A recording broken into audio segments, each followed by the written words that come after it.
Yo les amis, j'espère que vous allez bien. Aujourd'hui, on se retrouve pour une nouvelle petite vidéo. C'est une Audi A5 TDI de 2009. Mais avant tout ça, pour ceux qui veulent savoir donc un peu des nouvelles pour la 135, la M135 que je vous ai montré la dernière fois. La carrosserie est terminée. Là, elle est en mécanique. Elle va pas tarder à sortir de la mécanique. On fait une révision complète avec tous les joints, culbuteurs, les bougies, bobines, les vidanges. On a tout fait. Et probablement la prochaine vidéo qui va sortir, ça sera justement pour vous montrer l'avancée du projet de la M135i. Et ensuite, ça sera que de l'esthétique parce que j'ai envie de changer quelques trucs dessus. Mettre une lame à l'avant, déjà ça c'est sûr. J'ai regardé un peu sur le site de Maxton, ils vendent des lames qui sont apparemment ils sont bien. Après ce qu'on me dit, d'après ce qu'on me dit, ils sont pas mal. Et après un petit béquet à l'arrière et on verra après pour le diffuseur. Le diffuseur j'ai pas encore trouvé. Mais bref, on n'est pas là pour parler de ça. Aujourd'hui les gars, je vous présente une petite Audi A5, enfin petite, c'est une A5 4 portes. Comme vous savez, ils existent en version Sportback 4 portes, enfin 5 portes, et en coupé, enfin les plupart sont en coupé d'ailleurs. Mais là, aujourd'hui, donc je vais vous présenter une version 5 portes.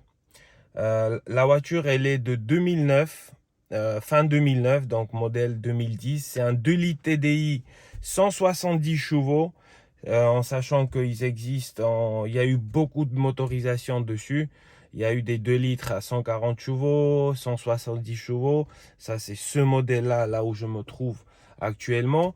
Il y a eu aussi des 3 litres quattro. Il y a eu des 2 litres aussi en quattro. Là, pour ce modèle, c'est une traction.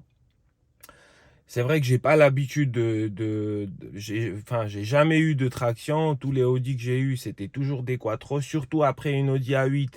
C'est pas pareil, c'est pas évident, mais ça tient quand même la route avec les bons pneus, etc.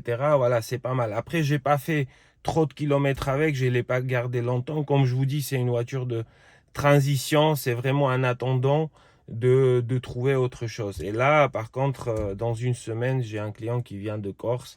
Elle va partir. Donc, avant qu'elle parte, je voulais faire cette petite vidéo, les amis. Donc, je vais commencer par déjà l'extérieur. On va sortir de la voiture. Par contre, il y a du vent un petit peu. Je ne sais pas comment ça va se répercuter sur la vidéo. Donc, de l'extérieur, la voiture, elle est noire. Voilà, donc 5 portes avec les petites jantes en 18 pouces. Les jantes, ils sont vraiment pas mal. Ils étaient en option, si je ne me trompe pas.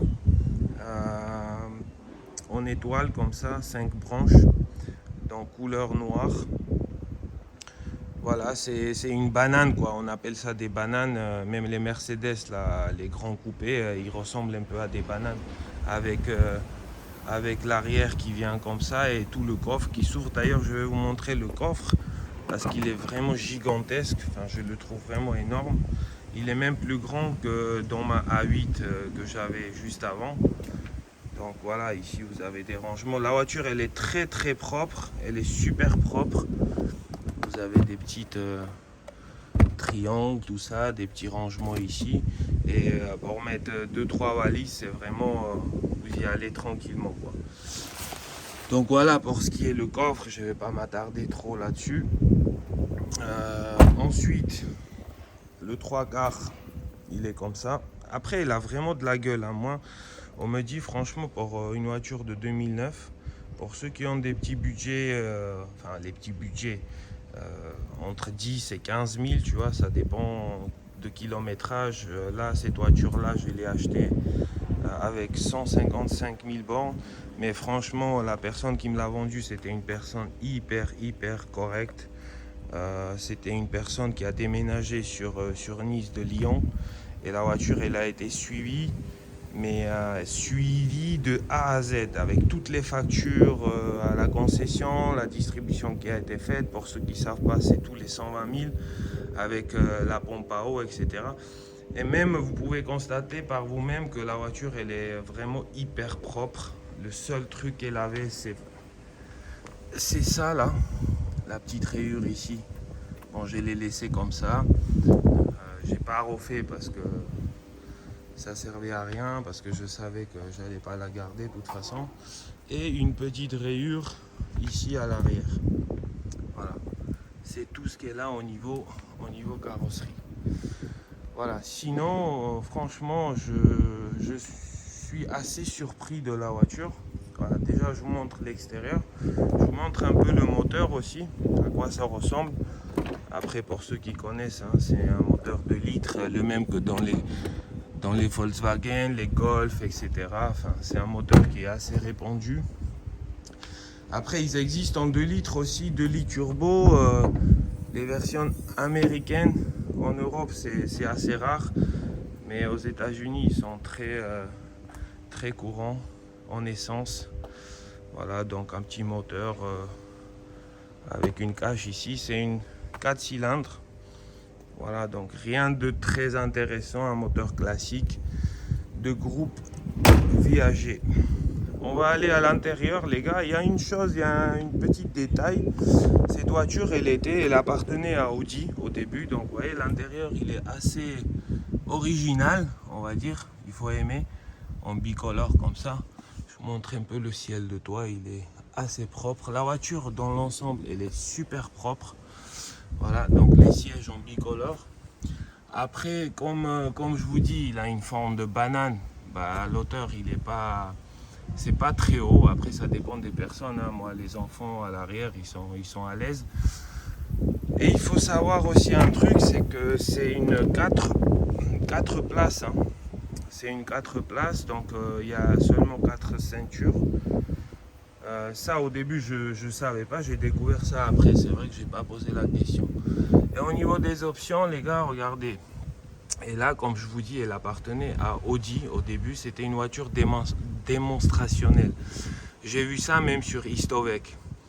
Donc, en fait, quand ils ont sorti la voiture, elle avait quasiment toutes les options. Elle n'a pas de toit ouvrant. Et ce que j'aime aussi beaucoup, c'est ça, qu'elle n'a pas les cadres. Donc ça reste style coupé. Quand tu descends les vitres, ça rend vraiment super bien. Donc c'était une voiture démonstrationnelle. Attendez, je vais rentrer dans la voiture. C'était une voiture démonstrationnelle. Donc ils avaient ça au showroom pour montrer le modèle, etc. Et ils ont mis pas mal d'options, hein, pour l'année 2009. Franchement, je suis assez surpris. Parce que ma A8 que j'avais, elle était vraiment hyper bien optionnée. Elle avait pas mal d'options. Mais là, pour 2009, donc je vais vous montrer un peu le tableau de bord. Déjà, elle a un écran en couleur. Voilà, ici, vous avez tous les boutons. C'est une boîte manuelle, hein. Boîte manuelle 6. Donc, vous avez déjà Start and Stop. La clé, elle va ici. Donc, vous pouvez démarrer soit en appuyant ici, en activant l'embrayage. Voilà, là, elle a démarré. Ça démarre un quart de tour. Vraiment, la voiture, elle est super bien suivie. Je peux même vous montrer le carnet et tout. Elle est vraiment super bien suivie. Et la personne, elle l'avait depuis 2015. Donc, pareil, quand vous cherchez des voitures, les gars, essayez de trouver les propriétaires qui l'ont depuis un moment. Parce que ça veut dire que la voiture, elle a été suivie et vérifiée, bien évidemment, Istovec, vérifier les factures, contrôle technique, etc. Donc là, pour cette voiture-là, moi, vraiment, j'ai eu la chance. Parce que vous pouvez voir par vous-même. Regardez, je vous montre le ciel de toit. Il est impeccable. Les sièges à l'arrière, ils sont nickel. N'oubliez pas, les gars, la voiture est là 13 ans quand même, hein. Et franchement, ce que j'aime chez Audi, c'est que ça vieillit super bien. Surtout le cuir là. Niveau passager, regardez, c'est là qu'on frotte le plus souvent. Bon, après, il faut donner un petit coup de nettoyage. Et là aussi, le truc qui se met en avant, comme ça, bon, c'est manuel. Et le reste, c'est automatique au niveau des sièges. Regardez, les gars, bon, là, c'est sale. Franchement, j'ai pas passé d'aspirateur. Mais ça reste, regardez, tous les boutons, ça reste super propre. Il n'y a pas de... Souvent, vous avez des trucs qui partent, là, la couleur, etc. Et là, des cartes SD ici. Voilà, vous pouvez mettre 2 cartes SD, ce qui est pas mal pour la musique, etc. Par contre, elle a Bluetooth, mais ce qui est bizarre, c'est qu'on ne peut pas écouter la musique via Bluetooth. Vous pouvez parler, vous pouvez avoir votre téléphone parce que vous avez un volant multifonction avec le téléphone, etc. Bon, là, vous avez le régulateur de vitesse, etc. Et comme je vous ai dit, donc l'écran, il est en couleur parce qu'il y a eu beaucoup de modèles avec l'écran noir et l'écriture en rouge. Pour ceux qui ont des Audi, pour ceux qui connaissent un petit peu, ils vont me le confirmer. Donc là, il y a des modèles qui n'ont pas tous ces boutons-là. Il y a des modèles basiques, Ambiance, je crois, Ambient ou un truc comme ça s'appelle. Ça, c'est une ambition luxe. Donc, elle est très, très bien optionnée. Donc on a des boutons, on a des réglages, on a pas mal de trucs. Je ne vais pas rentrer là-dedans. Je vais juste vous montrer le navigateur. Bon, pour 2009, il est un peu dégueulasse, hein, mais ça reste un écran en couleur. Là, pareil, au milieu, vous avez l'écran qui est en couleur. Voilà, il vous montre l'entretien, etc. Voilà, le GPS, il se met en marche. C'est vieillot, c'est vrai. Bon, pour les mises à jour et tout, c'est pas évident, vous pouvez pas le faire. Mais ça reste quand même un GPS. Donc après, vous avez kit main libre, vous avez le téléphone et vous avez le auxiliaire ici. Heureusement d'ailleurs. Bon, là, c'est un peu sale par contre, hein. Et il y a eu aussi l'option téléphone et il était pas là quand je l'ai acheté, donc voilà. De toute façon, on n'en a pas besoin. Mais on a le auxiliaire, ce qui est pas mal. Et c'est seulement par auxiliaire que vous pouvez écouter la musique. Ensuite, donc je vous ai dit que c'était une 177 chevaux. Dans les 2 litres, il me semble, dans les diesels, que c'est les plus puissantes. Après, il y a eu les 140 chevaux. Et pour ceux qui veulent, comme je vous ai dit tout à l'heure, acheter une voiture en boîte manuelle, après ils existent aussi bien sûr en boîte automatique, DSG, enfin S-Tronic chez Audi, DSG chez Volkswagen, mais c'est exactement les mêmes boîtes. Il me semble que c'est des boîtes 7 ou 6, je ne me rappelle plus parce que bon, c'est quand même des anciens modèles. Et après, il y a aussi des Multitronic, c'est des boîtes un peu voilà, problématiques, etc. Donc je vous conseille un S-Tronic si c'est boîte automatique, et sinon boîte manuelle, franchement c'est des boîtes incassables, boîte 6. Il y a une chose aussi, elle est super économique, ça consomme, on a fait un long trajet, il me semble qu'elle a consommé dans les 5 litres, allez 6 litres maximum à tout casser. Donc ça consomme vraiment rien, vous mettez un plein, vous faites facilement un peu plus de 1000 km. Après, ça dépend comment vous roulez. Si vous êtes à 180 constamment, voilà, c'est pas pareil. Mais elle a un régulateur de vitesse. La voiture, elle est super confortable. Elle est super agréable à conduire. Après, évidemment, c'est mieux d'avoir une version quattro. Mais avec la traction, ça fait quand même l'affaire aussi.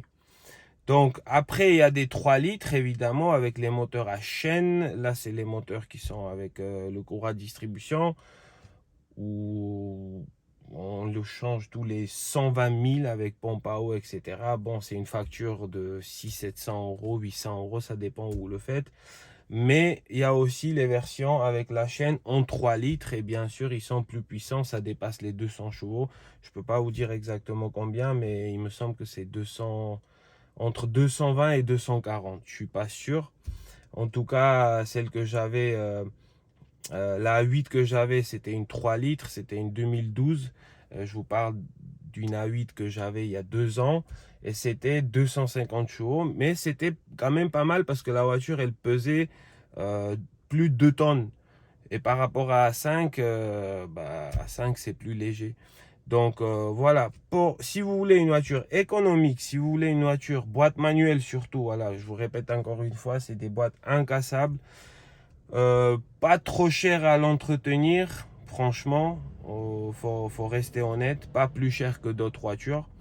Et après, voilà, il y a des gens qui disent que ça bouffe de l'huile, etc. Mais moi, je suis pas d'accord parce que j'ai fait plus de presque 3000 bornes avec et j'ai pas rajouté une seule goutte de l'huile. J'ai posé la question à mon mécano, il m'a dit que non, ces moteurs-là, ils bouffent pas de l'huile parce qu'il a beaucoup de clients, donc ils font les révisions, etc. Et Apparemment, ça ne mange pas. Mais il y a des légendes comme quoi les 2 litres jusqu'à 2011, ils avaient ce souci de consommation d'huile. Enfin, pas énorme, mais ça consommait. Et après, à partir de 2012-2013, ils ont mis à jour les moteurs. Ils ont changé une espèce de pièce, je me rappelle pas de nom, qui est en rapport avec l'huile. Et à partir de là, les moteurs, ils consommaient vraiment pas un gramme de l'huile. Voilà. Donc, je pense que c'est tout. La voiture, elle va partir dans une semaine. Je vais vous tenir au courant pour la BM, la M135i. Probablement, ça sera dans la prochaine vidéo. Je vous prépare aussi la E39, les gars. Ma E39 à moi, que je l'ai depuis presque 2 ans. Et c'est pareil, c'était un projet. Dommage que j'ai pas filmé. Mais là, le projet est presque terminé. Il manque seulement les jantes. Sinon, on a monté le paquet, on a fait le pot d'échappement sur mesure, etc. Je vais pas vous spoiler. Attendez les prochaines vidéos. Ça sera probablement la 530i E39 phase 2 de 2002. Voilà. Donc, en attendant, les amis, je vous embrasse. J'espère que la vidéo vous a plu. Désolé encore une fois pour ce retard. Niveau vidéo, je vais sortir les vidéos. Je vais changer le jour parce que j'ai vu que mercredi, il n'y a pas grand monde. Et soyons honnêtes, on fait les vidéos pour que les gens y regardent. Donc, vendredi et samedi, il y a évidemment beaucoup plus de trafic. Donc, cette vidéo sortira vendredi. Et on va essayer de garder ce rythme d'une vidéo par semaine et de les sortir donc vendredi. Et en attendant, les gars, je vous dis encore une fois merci. Désolé pour les abonnés qui se sont désabonnés. Je vous comprends vraiment. Je comprends, c'était une chaîne d'Airsoft et là, on est parti dans un délire complètement différent. Donc, je comprends parfaitement. Par contre, pour ceux qui se sont abonnés, etc., merci énormément. Ça me donne la force. N'hésitez pas de laisser dans les commentaires si vous avez déjà eu ce genre de moteur. Si vous avez, peut-être, il y en a parmi nous qui ont les mêmes voitures et est-ce que vous en pensez? Moi, j'étais agréablement surpris, même après une A8 de 4 litres 2, V8, TDI, etc. J'étais quand même assez surpris quand on est chargé et là, quand même, la patate, elle marche bien, etc., etc. Donc, les amis, je vous dis à très bientôt pour la nouvelle vidéo et soyez gentils dans les commentaires. N'hésitez pas à écrire. Allez, bis les amis. Prenez soin de vous.